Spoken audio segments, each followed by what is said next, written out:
নমস্কার বন্ধুরা, crack Bengal YouTube চ্যানেলে তোমাদের স্বাগত জানাই। ঠিক আছে, আমরা কি করছিলাম, আমরা পলিটি সিরিজ চালু করেছি। ঠিক আছে, আমাদের 3টে ক্লাস পরপর হয়ে গেছে। যারা দেখোনি তারা পুরাতন ক্লাসগুলো দেখে এই ক্লাসে আসো, তাহলে লিঙ্ক করতে পারবে পুরোপুরি। আর আমাদের এই ক্লাস সম্পূর্ণ এক্সামের জন্য, সমস্ত এক্সামের জন্য তোমাদের একটাই ওয়ান স্টপ সলিউশন হবে। তোমরা একটা ক্লাস করে এই চ্যানেল থেকেই পুরো এক্সামের প্রিপারেশান করতে পারবে, আর কোথাও যাওয়ার দরকার পড়বে না।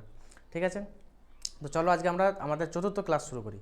তো আগের দিন আমরা শিডিউল পড়েছিলাম এবং আমরা পড়ব সোর্সেস, মানে আমাদের কোথা থেকে কি, আমাদের যে সংবিধানের কোন কোন দেশ থেকে নেওয়া হয়েছে সেই সোর্সেস। এক্সামে বহুবার আসে কোশ্চেন। ঠিক আছে, সোর্সেস কোথা থেকে কি নেওয়া হয়েছে সেটা সম্পর্কে আজকে আমরা পড়ব। ঠিক আছে, চলো দেখা যাক। এবার হচ্ছে তাহলে একটা হচ্ছে ব্রিটিশ, ইউএসএ, তোমার আইরিশ, কানাডা, ঠিক আছে, অস্ট্রেলিয়া, জার্মানি, তারপর হচ্ছে ফ্রান্স এবং সাউথ আফ্রিকা। এইসব দেশগুলো থেকে নেওয়া হয়েছে আমাদের সংবিধানের পোর্শন। ঠিক আছে, এবং আমি এখানে কিছু ইম্পর্টেন্ট যে পয়েন্টগুলো সেগুলো লিখে রেখেছি, যেগুলো এক্সামে এসেছে বহুবার, সেইগুলো থেকে নেওয়া হয়েছে। ঠিক আছে, তাহলে 1 নম্বর আমরা দেখব ব্রিটিশ থেকে, যেটা আমাদের হচ্ছে ব্রিটিশ ইউকে। ঠিক আছে, ব্রিটিশ থেকে কী কী নেওয়া হয়েছে? ব্রিটিশ থেকে যে আমাদের যে সংবিধানে যে আমাদের যে পার্লামেন্টারি ফর্ম অফ গভর্নমেন্ট, আমাদের তো প্রেসিডেন্সিয়াল ফর্ম অফ গভর্নমেন্ট নয়। প্রেসিডেন্সিয়াল ফর্ম অফ গভর্নমেন্ট কোথায়? প্রেসিডেন্সিয়াল ফর্ম অফ গভর্নমেন্ট হচ্ছে তোমার ইউএসএতে। ইউএসএতে হচ্ছে প্রেসিডেন্টই মেন। ঠিক আছে, কিন্তু আমাদের কি, আমাদের সেখানে প্রেসিডেন্ট মেন, আমাদের হচ্ছে প্রাইম মিনিস্টার মেন। ঠিক আছে, তাই আমাদের গভর্নমেন্টকে কী বলা হয়? Parliamentary form of government. Okay, এই পার্লামেন্টারি ফর্ম অফ গভর্নমেন্ট, এই যে কনসেপ্টটা, ঠিক আছে, এটা কোথা থেকে নেওয়া হয়েছে, কোন দেশ থেকে? সেটা নেওয়া হয়েছে ব্রিটিশ থেকে। ঠিক আছে, ব্রিটিশ গভর্নমেন্ট থেকে। ঠিক আছে, নেক্সট হচ্ছে রুল অফ ল। আমাদের যে দেশ, সে রুল অফ ল আইন অনুযায়ী মেনে চলবে। ঠিক আছে, আইন মেনে চলবে। ঠিক আছে, রুল অফ ল। ঠিক আছে, এই যে রুল অফ ল এর কনসেপ্টটা, ঠিক আছে, রুল অফ ল কি আমরা যখন ফান্ডামেন্টাল রাইট পড়বো তখন জানবো ভালো করে। ঠিক আছে, তো রুল অফ ল কি, রুল অফ লটাকে কোথা থেকে নেওয়া হয়েছে? ব্রিটিশ থেকে। ঠিক আছে, আর একটা হচ্ছে বাইক্যামেরালিজম। বাইক্যামেরালিজম বলতে হচ্ছে যে দুটো ভাগ, যে একটা হচ্ছে লোকসভা আর একটা হচ্ছে রাজ্যসভা, এটাকে বলে বাইক্যামেরালিজম। ঠিক আছে, এই বাইক্যামেরালিজম এই কনসেপ্টটা কোথা থেকে হচ্ছে? ব্রিটিশ থেকে। তাহলে 3টে জিনিস মনে রাখবো ব্রিটিশ থেকে, একটা হচ্ছে পার্লামেন্টারি ফর্ম অফ গভর্নমেন্ট, একটা হচ্ছে রুল অফ ল, আর একটা হচ্ছে বাইক্যামেরালিজম। ওকে, একটা হচ্ছে কি পার্লামেন্টারি ফর্ম অফ গভর্নমেন্ট, একটা হচ্ছে রুল অফ ল, একটা হচ্ছে বাইক্যামেরালিজম। নেক্সট হচ্ছে ইউএসএ থেকে আমরা সকলে জানি যে ফান্ডামেন্টাল রাইট। ঠিক আছে, ফান্ডামেন্টাল রাইটটা কোথা থেকে নেওয়া হয়েছে? ইউএসএ গভর্নমেন্ট থেকে। ওকে, আর তারপরে কি নেওয়া হয়েছে? জুডিশিয়াল রিভিউ, মানে হচ্ছে কোনো কিছু ধরো ল পাস করে দিল, ঠিক আছে, গভর্নমেন্ট কোনো রকম ল পাস করে দিল, সেটাকে জুডিশিয়ারিতে যাবে এবং জুডিশিয়ারি সেটাকে দেখবে যে এটা সঠিকভাবে পাস করা হয়েছে কিনা, বা এটা কারো মানে ইয়েকে কোনো লঙ্ঘন করছে কিনা। ঠিক আছে, এই যে জিনিসগুলো, এটাকে বলে জুডিশিয়াল রিভিউ। জুডিশিয়ারি দেখবে সেই লটাকে, সেটাকে বলে জুডিশিয়াল রিভিউ। এই জুডিশিয়াল রিভিউর কনসেপ্টটা এটা নেওয়া হয়েছে আমাদের ইউএসএ থেকে। আর হচ্ছে ভাইস প্রেসিডেন্ট, যে প্রেসিডেন্ট থাকবে তার সাথে একটা ভাইস প্রেসিডেন্ট, এর কনসেপ্টটা নেওয়া হয়েছে কোথা থেকে? ইউএসএ থেকে। তাহলে এই 3টে জিনিস মনে রাখবে ইউএসএ থেকে। একটা হচ্ছে ফান্ডামেন্টাল রাইট, দ্বিতীয় হচ্ছে জুডিশিয়াল রিভিউ, আর 3 নম্বর হচ্ছে ভাইস প্রেসিডেন্ট। তাহলে ব্রিটিশ কী দেখলাম? Parliamentary form of government, rule of law, bicameralism. USA কী দেখলাম? ফান্ডামেন্টাল রাইট, জুডিশিয়াল রিভিউ, আর হচ্ছে ভাইস প্রেসিডেন্ট। 3টে জিনিস দেখলাম ইউএসএ থেকে। এ দুটো খুব ভালো করে মনে রাখবে, ব্রিটিশ আর ইউএসএ থেকে কোশ্চেন আসেই। আর একটা তারপর হচ্ছে আইরিশ। ঠিক আছে, এটা এখান থেকে নেওয়া হয় DPSP, directive principal of state policy. Directive principal state policy বলতে কি, এটা হচ্ছে নির্দেশমূলক নীতি। ঠিক আছে, আমাদেরকে এটা হচ্ছে মানে যখন এটা নির্দেশমূলক নীতি বলতে কি, এটা হচ্ছে স্টেটকে বলে দেওয়া হয়েছে, মানে কনস্টিটিউশন স্টেটকে, মানে আমাদের কান্ট্রিকে, মানে ইউনিয়ন গভর্নমেন্টকে বলছে, এটা স্টেটকে নির্দেশ দিচ্ছে যে যখন তুমি ল বানাবে, যখন স্টেট কোনো রকম ল বানাবে, এই নির্দেশমূলক নীতিগুলো, এই মানে এই ডিপিএসপিগুলোকে মাথায় রেখে, মানে এইগুলো মাথায় রেখে সেটাকে পাস করাবে, সেটাকে বলে ডিপিএসপি। এই ডিপিএসপির কনসেপ্টটা নেওয়া হয়েছে আইরিশ থেকে। ঠিক আছে, মানে আয়ারল্যান্ড থেকে। ওকে, নেক্সট হচ্ছে তাহলে ডিপিএসপির যেমন একটা example, uniform civil code. Uniform civil code হচ্ছে তোমার আর্টিকেল 44। এই আর্টিকেল 44 ইউনিফর্ম সিভিল কোড এখন দেখবে আমাদের মধ্যে, সরকারের মধ্যে খুব উৎসাহ লেগেছে ইউনিফর্ম সিভিল কোডকে পাস করানো। ঠিক আছে, ইউনিফর্ম সিভিল কোডটা কোথা থেকে নেওয়া হয়েছে? ডিপিএসপি রেটের আর্টিকেল। ঠিক আছে, ওকে, নেক্সট হচ্ছে মেথড অফ ইলেকশন প্রসেস। তো আমরা কি দেখলাম? একটা হচ্ছে ডিপিএসপি, আর একটা হচ্ছে মেথড অফ ইলেকশন সরি, এখানে প্রসেস লেখা আছে, এটা প্রসেস নয়, এটা হবে প্রেসিডেন্ট, মানে প্রেসিডেন্টের যে ইলেকশন প্রসেস। ঠিক আছে, যেটা প্রেসিডেন্টের ইলেকশন প্রসেস, আমরা কি ইলেকশন প্রসেস ফলো করি, সেটা হচ্ছে প্রপোর্শনাল রিপ্রেজেন্টেশন। ঠিক আছে, okay, single transferable vote, proportional representation of single transferable vote, এই যে প্রসেসটা ইলেকশন, যে প্রেসিডেন্টের যে ইলেকশন প্রসেস সেটা ফলো করা হয় আমাদের দেশে, ঠিক আছে। সেটা কোথা থেকে নেওয়া হয়েছে, প্রেসিডেন্টের যে ইলেকশন প্রসেস সেটা নেওয়া হয়েছে আয়ারল্যান্ড থেকে। ওকে, তাহলে আয়ারল্যান্ড থেকে কী কী নেওয়া হয়েছে, এক হচ্ছে ডিপিএসপি আর একটা হচ্ছে method of election process of president. Okay, হ্যাঁ কানাডা, এবার হচ্ছে কানাডা থেকে কী কী নেওয়া হয়েছে, কানাডা থেকে নেওয়া হয়েছে এক নম্বর হচ্ছে স্ট্রং সেন্টার, মানে সেন্টারের পাওয়ার সব থেকে বেশি হবে, সেন্টার হবে সব থেকে বেশি স্ট্রং। 2 নম্বর কী হবে, রেসিডুয়ারি পাওয়ার অফ দ্য স্ট্রং। আমরা আগের ক্লাসে কি দেখলাম, যে একটা লিস্ট থাকে হচ্ছে সেন্ট্রাল, একটা হচ্ছে স্টেট আর একটা হচ্ছে কনকারেন্ট লিস্ট, ঠিক আছে। এবার এই ধরো এই তিনটে লিস্টের যে সাবজেক্ট কটা পূর্ণ হয়ে গেল, ঠিক আছে। এবার কিছু কিছু সাবজেক্ট থাকে যেটা তিনটে লিস্টের মধ্যে আসে না, ঠিক আছে, তিনটে লিস্টের মধ্যে আসে না। সেই পাওয়ারটা, সেই যে সাবজেক্টের উপর যে ল বানানোটা, সেই লটা কে বানাবে সেটাকে বলে রেসিডুয়ারি পাওয়ার। সেই রেসিডুয়ারি পাওয়ারটা, সেই যে লিস্ট সাবজেক্টটা সেইটার যে পাওয়ারটা, সেই পাওয়ারটা কার কাছে যাবে, সেটা যাবে সেন্টারের কাছে, সেটাকে বলে রেসিডুয়ারি পাওয়ার টু সেন্টার, ঠিক আছে। এবার হচ্ছে গভর্নর অ্যাপয়েন্টমেন্ট, যে গভর্নরকে, যে প্রতিটা রাজ্যে কি গভর্নরকে অ্যাপয়েন্টমেন্ট করা হয়, অ্যাপয়েন্টমেন্ট দেওয়া হয়, ঠিক আছে, গভর্নরকে পাঠানো হয়, সেটা কোথা থেকে নেওয়া হয়েছে, কানাডা থেকে। তাহলে কানাডা থেকে তিনটে জিনিস নেওয়া হয়েছে, একটা হচ্ছে স্ট্রং সেন্টার, সেন্টারের পাওয়ার সব থেকে বেশি হবে, সেন্টার খুব মজবুত হওয়া উচিত। 2 নম্বর হচ্ছে রেসিডুয়ারি পাওয়ার অফ সেন্টার, যে রেসিডুয়ারি পাওয়ার, যে পাওয়ারগুলো কোনো লিস্টের মধ্যে আসে না, সেই পাওয়ারটা কার কাছে যাবে, সেন্টারের কাছে যাবে।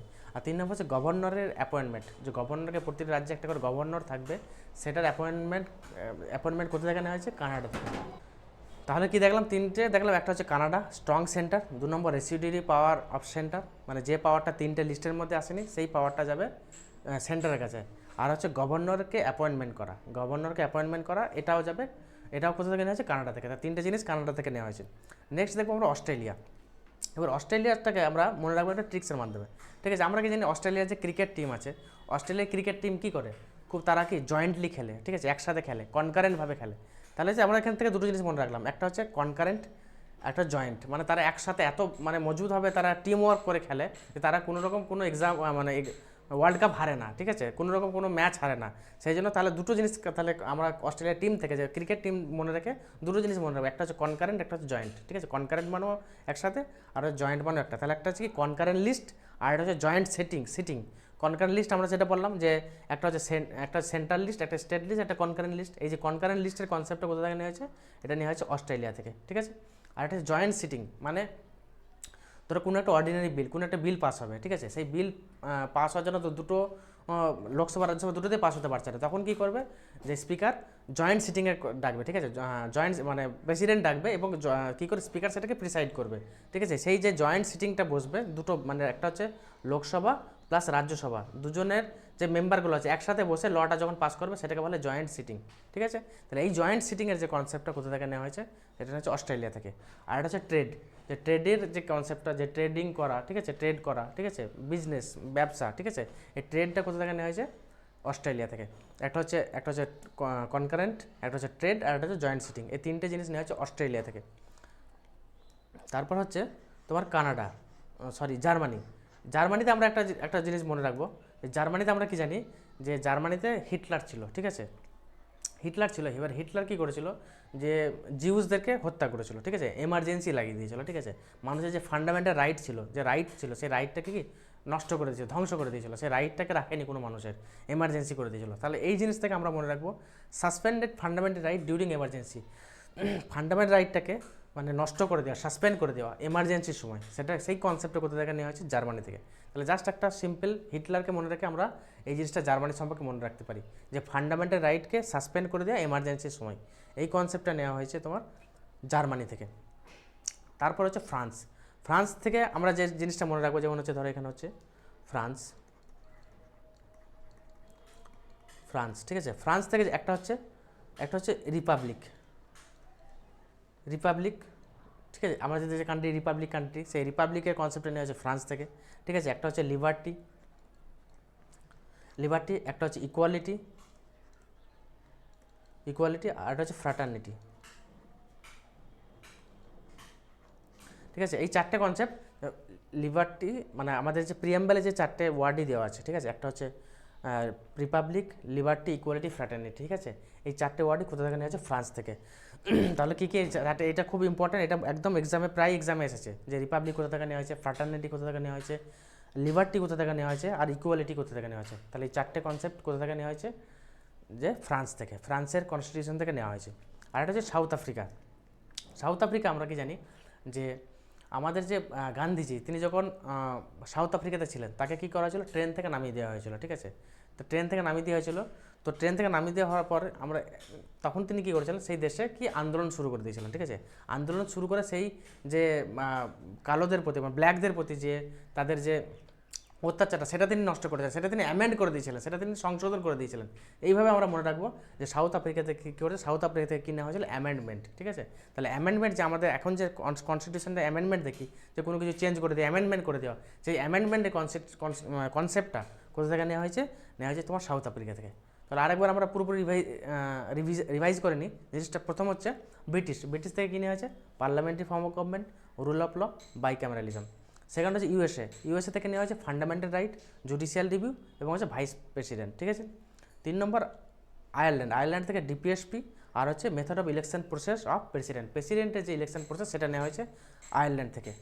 কানাডা থেকে কী নেওয়া হয়েছে, স্ট্রং সেন্টার হবে স্ট্রং, রেসিডিউটি পাওয়ার কার কাছে যাবে, সেন্টারের কাছে যাবে, আর হচ্ছে গভর্নরের অ্যাপয়েন্টমেন্ট, এই তিনটে নেওয়া হয়েছে কানাডা থেকে। অস্ট্রেলিয়া থেকে নেওয়া হয়েছে কনকারেন্ট লিস্ট, ট্রেড, আর হচ্ছে জয়েন্ট সিটিং। জার্মানি থেকে ফান্ডামেন্টাল রাইটকে মানে শেষ সাসপেন্ড করে দেওয়া, এটা হিটলারের মাধ্যমে মনে রাখবে, জার্মানিতে হিটলার ছিল, ঠিক আছে। তারপর ছিল ফ্রান্সে 4টে, একটা হচ্ছে রিপাবলিক, লিবার্টি, ইকুয়ালিটি, ফ্র্যাটার্নিটি। আর হচ্ছে সাউথ আফ্রিকা, গান্ধীজি মনে রাখবে, সাউথ আফ্রিকা তিনি অ্যামেন্ড করে দিয়েছিলেন, ঠিক আছে। তাহলে অ্যামেন্ডমেন্ট নেওয়া হচ্ছে সাউথ আফ্রিকা থেকে। তাহলে এইভাবে তোমরা সোর্সের যে কথাগুলো, সোর্স সেটা তোমরা পরপর মনে রাখতে পারবে, আর এটাই ভালো করে পড়বে বারবার, তাহলে যে কোনো এক্সামে এখান থেকে তুমি আনসার করে দিতে পারবে। এটা গেল। তো সকলকে এতক্ষণ ক্লাসটা দেখার জন্য ধন্যবাদ। আর এই ক্লাসটা তোমরা তোমার বন্ধুবান্ধবের সাথে শেয়ার করবে এবং লাইক কমেন্ট করবে, ওকে। তো অসংখ্য সকলকে ধন্যবাদ।